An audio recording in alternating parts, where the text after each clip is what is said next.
Good morning students. 7th class students, इस video में आज हम आमोदनी का लेसन नंबर 8 कंप्लीट करेंगे, जो हमारा लास्ट वीडियो में इनकम्प्लीट रह गया था।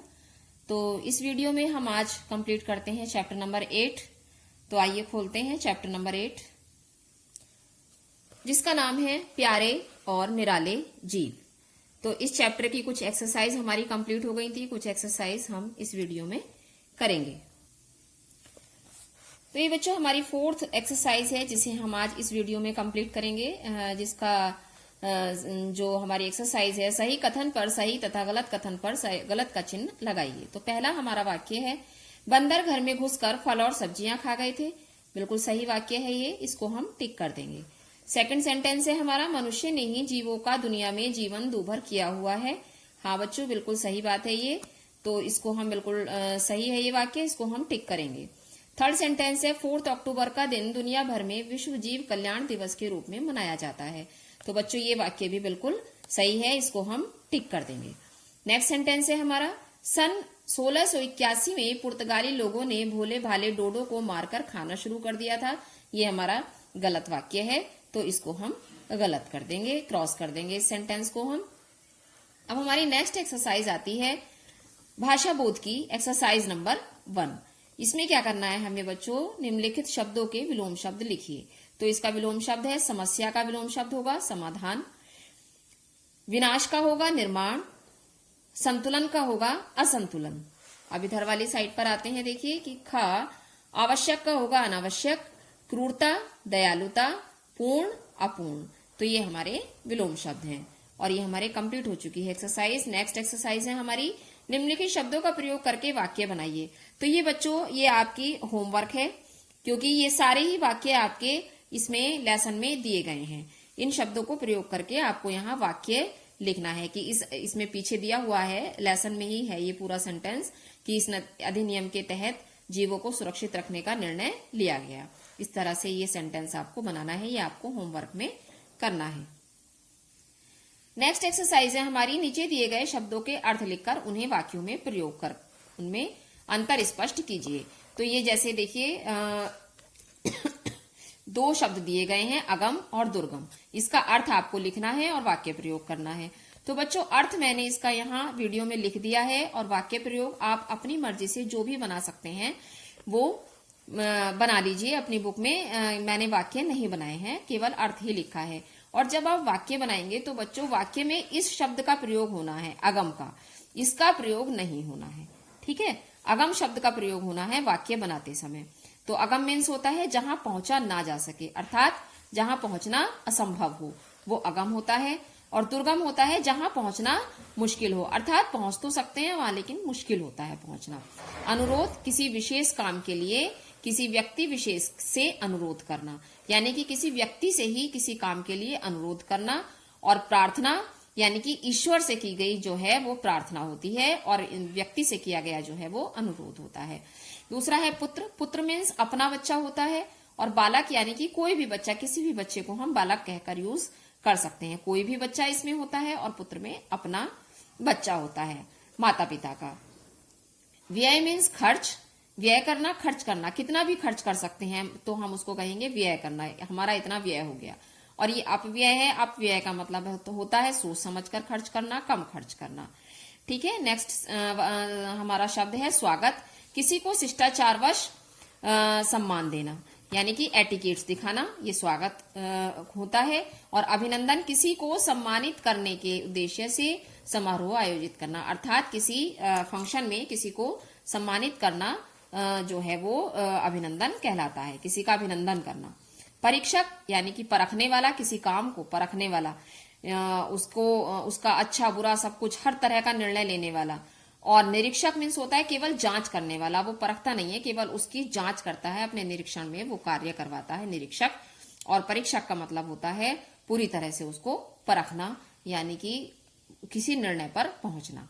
ठीक है, तो ये हमारा जो है एक्सरसाइज थी बच्चों, ये भाषा बोध की। नेक्स्ट पेज पर देखते हैं। नेक्स्ट पेज पर है, ऐसे जीवों के चित्र ढूंढकर अपनी स्क्रैप बुक में चिपकाकर जिनकी प्रजातियां इस दुनिया से लुप्त हो चुकी हैं या विलुप्त होने की कगार पर हैं, अर्थात ऐसे जीवों के चित्र ढूंढकर आपको अपनी स्क्रैप बुक पर चिपकाने हैं जिसकी प्रजातियां नष्ट होती जा रही हैं या नष्ट होने के कगार पर हैं। तो ये आप नेट से देख सकते हैं। WWF क्या है, इस संस्था के बारे में जानकारी एकत्र कर असाइनमेंट तैयार कीजिए। अर्थात ये आप देख सकते हैं, लिख सकते हैं, लेकिन ऐसा नहीं है कि आप इसको फेयर कॉपी में लिखेंगे, ये किसी भी अपनी रिवीजन कॉपी में लिख सकते हैं। विलुप्ति की कगार पर पहुंच चुके जीव जंतुओं के संरक्षण के लिए लोगों को जागृत करने वाला एक प्रभावशाली विज्ञापन तैयार कीजिए। अर्थात जो जिनकी प्रजातियां नष्ट होती जा रही हैं या नष्ट होने की कगार पर हैं, ऐसे जीव जंतुओं के संरक्षण के लिए लोगों को जागृत करना है और एक प्रभावशाली विज्ञापन तैयार करना है, अर्थात एडवर्टाइजमेंट की हम क्या कर सकते हैं उनको बचाने के लिए। ये आपका बच्चों होमवर्क है। ये देखिए स्पेस दिया गया है, इस स्पेस में आपको इसका विज्ञापन तैयार करना है। और इसी के साथ एक्सरसाइज हमारी कंप्लीट होती है। और अब मैं आपको इस चैप्टर के क्वेश्चन आंसर्स देती हूँ बच्चों। तो देखिए ये लेसन नंबर 8 है, जिसके क्वेश्चन आंसर मैंने आपको अभी चैप्टर की एक्सरसाइज कराई, चैप्टर की एक्सप्लेनेशन दी और इसके क्वेश्चन आंसर्स मैं आपको इसमें करा रही हूँ। फर्स्ट क्वेश्चन है कि बंदरों ने घर में घुसकर क्या निकाल लिया। ठीक है, तो फर्स्ट क्वेश्चन है कि बंदरों ने घर में घुसकर क्या किया और क्यों किया। तो ये इसका आंसर होगा। देखिए बंदरों ने घर में घुसकर फ्रिज खोला तथा सारी सब्जियां और फल खा लिए थे। बंदरों ने ऐसा इसलिए किया क्योंकि मनुष्यों ने जंगलों का विनाश करके उनके घर उजाड़ दिए तथा जिससे वे सब शहर की ओर आ गए थे। तो ये पहले क्वेश्चन का आंसर है। सेकंड क्वेश्चन है हमारा, जीवों का जीना दूभर करने वाले कौन हैं। तो ये आंसर है हमारा सेकंड, जीवों का जीवन दूभर करने वाले हम मनुष्य ही हैं। ठीक है, ये सेकंड क्वेश्चन का आंसर हो गया। थर्ड क्वेश्चन है विश्व कल्याण दिवस कब मनाया जाता है। तो ये थर्ड क्वेश्चन का आंसर है विश्व जीव कल्याण दिवस 4 अक्टूबर को दुनिया भर में मनाया जाता है। ये हमारे थर्ड क्वेश्चन का आंसर है। लास्ट और फोर्थ क्वेश्चन है प्रकृति में संतुलन बनाए रखने में कौन मदद करते हैं। तो ये हमारे फोर्थ क्वेश्चन का आंसर है। देखिए प्रकृति में संतुलन बनाए रखने में सभी जीव हमारी मदद करते हैं। तो ये हमारे लास्ट क्वेश्चन का आंसर है। इसी के साथ हमारे सारे क्वेश्चन आंसर्स कंप्लीट होते हैं बच्चों। अब हम आगे देखते हैं बच्चों। इसी वीडियो में हम आज उद्बोधन का भी एक चैप्टर मैं आपको एक्सप्लेन करूंगी, तो जिसका नाम है वचन। चैप्टर नंबर 9 है शायद, ये देखते हैं। चैप्टर नंबर 9 पर आते हैं, इसका नाम है वचन। तो ये चैप्टर नंबर 10 है बच्चों, जिसका नाम है वचन। हमारे 9 चैप्टर्स कंप्लीट हो चुके हैं उद्बोधन की बुक में, और आज मैं आपको चैप्टर नंबर 10 एक्सप्लेन करूंगी। तो एक्सप्लेन करने से पहले मैं आपको ये बताऊंगी बच्चों कि वचन किसे कहते हैं। वचन क्या होता है बच्चों कि जब हम जिन शब्दों से हमें किसी संख्या का बोध होता है, एक का या अनेक का, या तो एक वचन या बहुवचन, अर्थात एक संख्या है वो या एक से अधिक है, तो उन शब्दों को हम वचन के नाम से जानते हैं। अर्थात जो शब्द हमें संख्या का बोध कराते हैं वो शब्द वचन कहलाते हैं। तो देखिए यहाँ पढ़कर देखते हैं हम कि निम्नलिखित वाक्यों को पढ़ो और समझो। लड़का पढ़ रहा है, इधर देखिए लड़के पढ़ रहे हैं। तो अर्थात ये जो लड़का शब्द है, इससे हमें पता चल रहा है कि हमारी जो संज्ञा है वो एक है, यानी कि काम को करने वाला एक है या बहुत सारे हैं। तो यहाँ लड़का शब्द जो है हमें बोध करा रहा है एक होने का, और इधर लड़के शब्द जो है हमें बोध करा रहा है एक से अधिक होने का। तो ये हमारा एक वचन है, और जो एक से अधिक होने का बोध कराता है वो बहुवचन होता है। माला अच्छी है, माला यानी कि एक माला, तो ये हमें एक वचन का बोध करा रहा है। और मालाएं मीन्स बहुत सारी मालाएं, एक से अधिक मालाएं, तो ये हमें बहुवचन का बोध करा रहा है। लड़की नाच रही है, लड़की शब्द से हमें पता चल रहा है कि लड़की एक है, और लड़कियां शब्द से हमें पता चल रहा है कि बहुत एक से अधिक है, अर्थात एक वचन और बहुवचन। तो इन शब्दों से हमें ये पता चल रहा है कि ये काम को करने वाले एक हैं, अर्थात एक वचन है। और इन शब्दों से हमें ये पता चल रहा है कि यहाँ एक से अधिक संख्या हो गई है, अर्थात बहुवचन है। तो इन शब्दों से देखिए यहाँ पढ़ते हैं। ऊपर दिए गए भाग का के वाक्यों में लड़का, माला, लड़की, बकरी शब्द संख्या में एक होने का बोध करा रहे हैं। जबकि भाग खा के वाक्यों में लड़के, मालाएं, लड़कियां और बकरियां शब्द संख्या में एक से अधिक होने का बोध करा रहे हैं। अधिक संख्या का बोध कराने वाले शब्दों को ही वचन कहा जाता है। जैसे कि मैंने अभी आपको बताया कि जिन शब्दों से हमें संख्या का बोध होता है वो शब्द वचन कहलाते हैं। देखिए यहाँ येलो बॉक्स में इसकी डेफिनेशन दी गई है। शब्द के जिस रूप से उसके एक या अनेक होने का बोध हो उसे वचन कहते हैं। तो समझ में आ गया होगा आपकी कि जब हमें एक चीज का बोध होता है तो एक वचन, और एक से अधिक का होता है तो वो बहुवचन होता है। इसके साथ ही देखते हैं कि वचन के दो भेद होते हैं बच्चों, एक वचन और दो वचन। हिंदी में वचन के दो भेद होते हैं, एक वचन यानी कि एक चीज का बोध कराने वाला, एक वस्तु का, और बहुवचन यानी कि एक से अधिक का बोध कराने वाले। अब देखिए यहां पढ़ते हैं कि एक वचन की क्या परिभाषा है।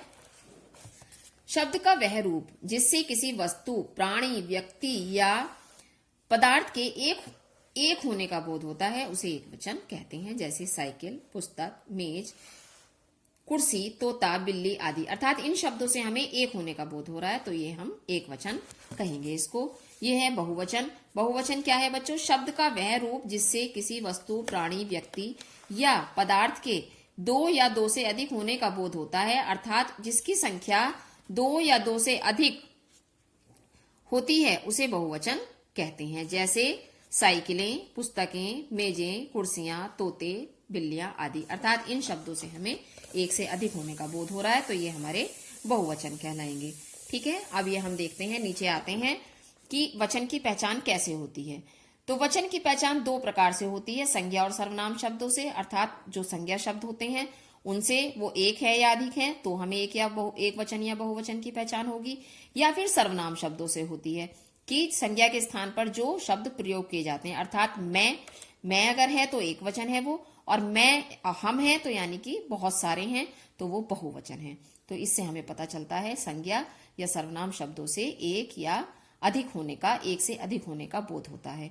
तो ये संज्ञा और सर्वनाम शब्दों से हमें वचन की पहचान होती है। ठीक है, जैसे ये दिया हुआ एग्जाम्पल देखिए आपकी, तोता डाल पर बैठा है। ठीक है, दूसरे में दिया गया है कक्षा में 20 छात्र हैं, तो अर्थात एक तोता है तो तोता डाल पर बैठा है, ये आ गया इधर देखिए। और यहाँ कक्षा में 20 छात्र हैं तो यानी कि एक से अधिक छात्र हैं तो हैं आ गया यहाँ। तो ये हमारे संज्ञा, इससे पता चला शब्दों से कि हमारे ये एक वचन है या बहुवचन है। अर्थात छात्र जो है वो संज्ञा शब्द है तो इससे हमें पता चल रहा है कि वो एक है या अनेक है। ठीक है, तो नेक्स्ट पेज पर देखते हैं। इन वाक्यों में तोता और डाल शब्द एक वचन का बोध करा रहे हैं। लोग 20 छात्र शब्द बहुवचन का बोध करा रहे हैं। ये सभी शब्द संज्ञा शब्द हैं। ऊपर लिखे संज्ञा शब्दों से वचन की पहचान हो रही है, जैसा कि मैंने आपको समझाया।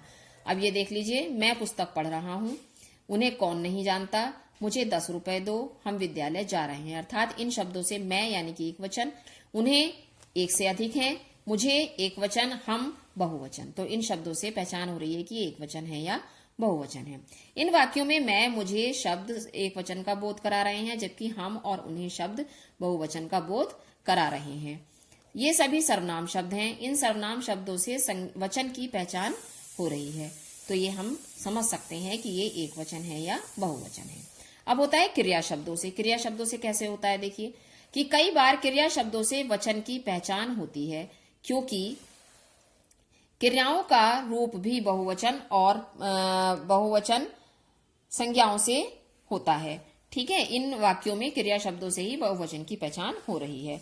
सदा एक वचन रहने वाले शब्द, ये देखिए कि कुछ ऐसे शब्द हैं जो सदा एक वचन में ही रहते हैं, कुछ शब्द ऐसे होते हैं जो हमेशा एक वचन में ही रहते हैं, जैसे समाचार, प्राण, दर्शन, आंसू, हस्ताक्षर, होश आदि। ये शब्द ऐसे हैं जो हमेशा एक वचन में ही प्रयोग किए जाते हैं।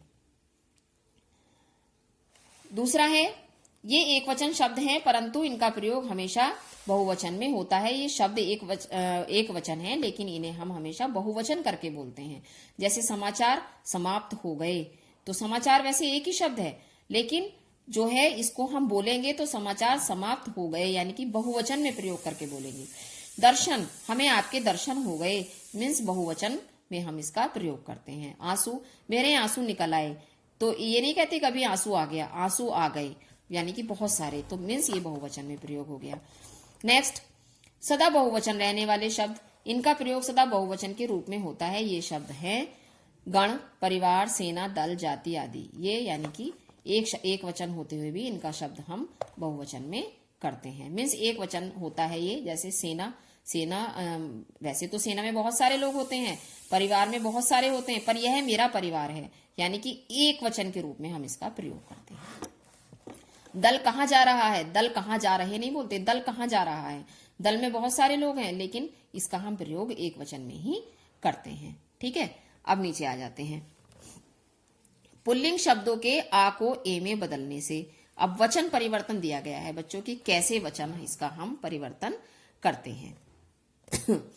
पुल्लिंग शब्दों के आ को ए में बदलने से, अब ये देखिए पुल्लिंग शब्द है ये कौवा, इसका कौवे हो गया, बहुवचन हो गया। ये कपड़ा, कपड़े हो गया, यानी कि आ की जगह हमने ए लगा दिया, तो ये हमारा बहुवचन हो गया। दूसरा होता है स्त्रीलिंग शब्दों में आ के स्थान पर ए का प्रयोग करने पर, ये स्त्रीलिंग शब्द होते हैं। कलम, और इसको हमने ए लगा दिया तो कलमे हो गया। दीवार, दीवारें, तो ये हमारा ए लगाने से बहुवचन हो गया। नेक्स्ट पेज पर आते हैं। स्त्रीलिंग शब्दों में आ के स्थान पर ए जोड़ने से, देखिए लता, ए लताएं, ये भी स्त्रीलिंग है और आ है इनके अंत में, तो इसमें ए जोड़ दिया हमने, ये बहुवचन हो गया। ईकारांत, यानी कि अंत में ई होने पर बड़ी ई, इसमें इया जोड़ देते हैं, यानी कि घाटियां, तो इया जोड़ दिया तो इसमें हो गया बहुवचन ये हमारा। फिर होता है स्त्रीलिंग शब्दों में या को या में बदलने पर, यानी कि अंत में या होता है तो हम उस पर चंद्र बिंदु लगा देते हैं, बस इसको बहुवचन बन जाता है ये। स्त्रीलिंग शब्दों में ऊ को ऊ छोटा ऊ और बड़ा ऊ को ए में जोड़कर, जैसे ऋतु है तो ऋतुएं हो गया, वधु वधुएं हो गया, यानी कि इसमें हमने ए जोड़ दिया, ए से एड़ी और उसके ऊपर चंद्र बिंदु। अंत में जन, गण, लोग, वर्ग आदि। कुछ शब्द ऐसे होते हैं जिनको हम इस तरह से परिवर्तित नहीं करते हैं, बल्कि युवा, यानी कि युवा वर्ग, तो युवा में वर्ग लगाया हमने तो ये बहुवचन बन गया। पुरुष, पुरुष वर्ग। विद्यार्थी, विद्यार्थी गण, तो ये लगाकर हमारा बहुवचन बनता है। ये आपको पढ़ना होगा बच्चों, आप इसको स्वयं पढ़ सकते हैं इसको अच्छे से। और इसके बाद ये हमारा नीचे याद रखने योग्य है, ये मैंने हमेशा आपसे कहा है कि आप इसको अच्छे से पढ़ेंगे लेसन के बाद, तभी आपको कुछ समझ में आएगा। ये आपको जरूर लर्न करने हैं, सारे टॉपिक्स याद रखने योग्य की। अब हमारी आती है नेक्स्ट पेज पर एक्सरसाइज। तो ये हमारी एक्सरसाइज और क्वेश्चन आंसर्स हैं इस चैप्टर के बच्चों।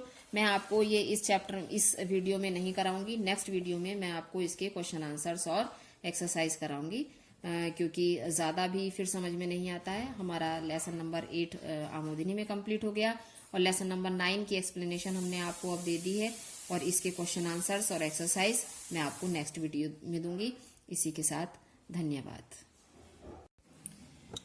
बच्चों। ये मैंने आपको लेसन 8 में जो ये कराया है, इसका अर्थ पेज नंबर 62 पर जो आपको मैंने वर्क दिया है ये, तो एक मिनट ये देख लीजिए। इसमें मैंने व्यय में लिखाया है खर्च करना, व्यय मीन्स खर्च करना, कैसा भी खर्च हो वो, ठीक है। और जो अपव्यय है मैंने आपको इसमें करा दिया है कम खर्च करना, अपव्यय कम खर्च ना करना। तो बच्चों इसका अर्थ ये कम खर्च नहीं है, बाय मिस्टेक मैंने उसमें लिख दिया था, वो मित व्यय होता है। ये अपव्यय का मतलब होता है फिजूल खर्च करना, यानी कि उल्टा सीधा खर्च करना, सोच समझ कर खर्च ना करना, तो ये फिजूल खर्च करना होता है अपव्यय का मीन्स, ठीक है। तो ये समझ में आ गया आपको, ये मैंने इसलिए आपको वीडियो में दिया, मुझे अभी अभी ध्यान आया कि वो मितव्यय होता है ना कि अपव्यय। तो ये यहाँ कट करके आप कम काट करके इसको यहाँ फिजूल लिख देंगे। अपव्यय मीन्स फिजूल खर्च करना। Okay, so thank you very much.